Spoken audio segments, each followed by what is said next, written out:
ಇದು ಪ್ರಜಾಪ್ರಭುತ್ವ ವ್ಯವಸ್ಥೆಯಲ್ಲಿ ನಮ್ಮ ಪಕ್ಷ ಪಾರದರ್ಶಕವಾಗಿ ಜನರ ಅಭಿಪ್ರಾಯ ತಗೊಳ್ಳುತ್ತೆ. ಹೇಳಿದ್ದೇವೆ ನಾವು ಅಭಿಪ್ರಾಯನ. ಈಗಿರುವಂತಹ ಒಂದು 6 ಆಕಾಂಕ್ಷಿಗಳ ಪಟ್ಟಿಯಲ್ಲಿ ಹಾಗಾದ್ರೆ ಯಾರಿಗೆ ಹೆಚ್ಚಿನದಾಗಿ ಅಂತ ಸಿಕ್ಕಿದೆ?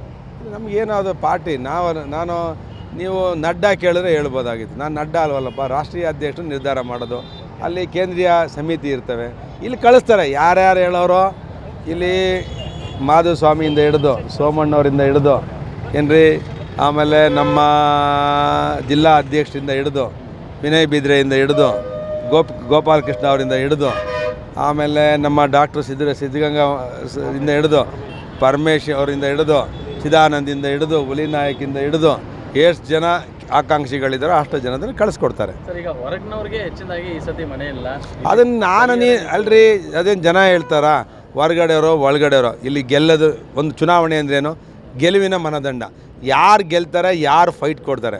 ಈಗ ದುರ್ಯೋಧನದ ಮೇಲೆ ಭೀಮನೇ ಯುದ್ಧಕ್ಕೆ ಹಾಕಬೇಕು, ದುರ್ಯೋಧನ ಮೇಲೆ ನಕುಲ ಸಹದೇವ್ರನ್ನ ಯುದ್ಧಕ್ಕೆ ಹಾಕೋಕ್ಕಾಗುತ್ತಾ? ಇಲ್ಲಿ ಇಬ್ಬರು ಮಂತ್ರಿಗಳು ಬೇರೆ ಇದ್ದಾರೆ, 4 ಜನ ಕಾಂಗ್ರೆಸ್ MLAಗಳಿದ್ದಾರೆ. ನಾವು ಇಬ್ಬರು JDS ಅವರು ಇದ್ದೀವಿ, ಇಬ್ಬರು BJP ಇದ್ದೀವಿ.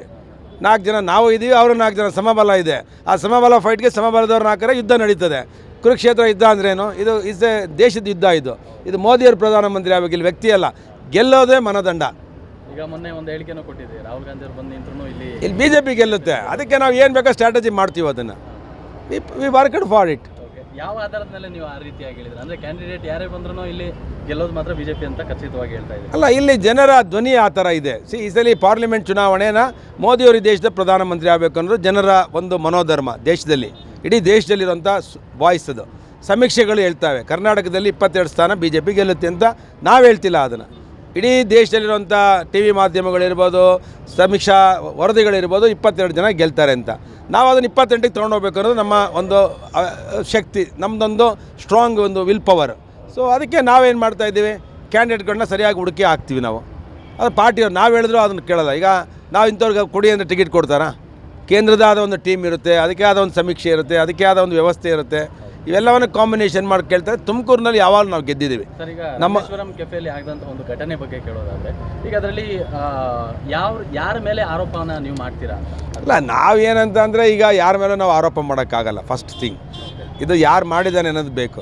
ದೇಶದಲ್ಲಿ ಬಾಂಬ್ ಹಾಕೋದು ಅಂದರೆ ಪಾಕಿಸ್ತಾನ ಭಯೋತ್ಪಾದಕರು ಬಂದಿಲ್ಲ ಹಾಕ್ತಾರೆ, ಪಾಕಿಸ್ತಾನವನ್ನು ಬೆಂಬಲಿಸುವಂಥ ಮನೋಧರ್ಮ ಇರುವಂಥವ್ರು ಆಗ್ತಾರೆ ಅನ್ನೋದು ಒಂದು ಮೇಲ್ನೋಟಕ್ಕೆ. ಟೆಕ್ನಾಲಜಿ ಪ್ರತಿಯೊಂದನ್ನು ನೋಡಿಕೊಂಡು ಬೆಂಗಳೂರಲ್ಲಿ ಈ ಥರದ ಘಟನೆಗಳು ನಡೀತಾ ಇದೆ ಅಂದರೆ ಯಾರು ಕುಮ್ಮಕ್ಕಿರೋದು? ಯಾಕೆ ಇದು ಕಾಂಗ್ರೆಸ್ ಕುಮ್ಮಕ್ಕಿ. ಇದರಲ್ಲೇನಿಲ್ಲ. ಪಾಕಿಸ್ತಾನ ಜಿಂದಾಬಾದ್ ಅಂತೇಳಿ ದೇಶದ್ರೋಹಿಗಳ ಒಂದು ಹೇಳಿಕೆಗಳನ್ನು ಅಸೆಂಬ್ಲಿ ಪ್ರಜಾಪ್ರಭುತ್ವದ ಹೃದಯ ಭಾಗದಲ್ಲಿ ಮಾತಾಡ್ತಾರೆ, ಜಿಂದಾಬಾದ್ ಆಗ್ತಾರೆ ಅಂತ. ಅಂದರೆ ಈಗ FSL ರಿಪೋರ್ಟ್ನ ವರದಿನ ಬಿಡುಗಡೆ ಮಾಡಬೇಕು. ಯಾಕೆ ಪರಮೇಶ್ವರ್ ಇಟ್ಕೊಂಡಿದ್ದಾರೋ ಗೊತ್ತಿಲ್ಲ ನಮ್ಮ ಹೋಮ್ ಮಿನಿಸ್ಟರ್ ಸಾಹೇಬರು.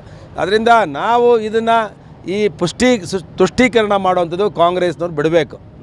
ಯಾರು ಪಾಕಿಸ್ತಾನದ ಬೆಂಬಲವನ್ನು ವ್ಯಕ್ತಪಡಿಸ್ತಾರೆ, ಯಾರು ಶಿವಮೊಗ್ಗದಲ್ಲಿ ಕತ್ತಿ ಇಟ್ಕೊಂಡು ತಲ್ವಾರ್ ಇಟ್ಕೊಂಡು ಜಳಿಸಿದ್ರು ಅವ್ರ ಬಗ್ಗೆ ಸಾಫ್ಟ್ ಕಾರ್ನರು, ಎಲ್ಲಿ ಮಂಗಳೂರಿನಲ್ಲಿ ಕುಕ್ಕರ್ ಬಾಂಬ್ ಬ್ಲಾಸ್ಟ್ ಆದಂಥ ಸಂದರ್ಭ ಹಿಡ್ಕೊಂಬಂದವ್ರಿಗೆ ನಮ್ಮ ಬ್ರದರ್ಸ್ ಅಂತ DK ಶಿವಕುಮಾರ್ ಹೇಳ್ತಾರೆ.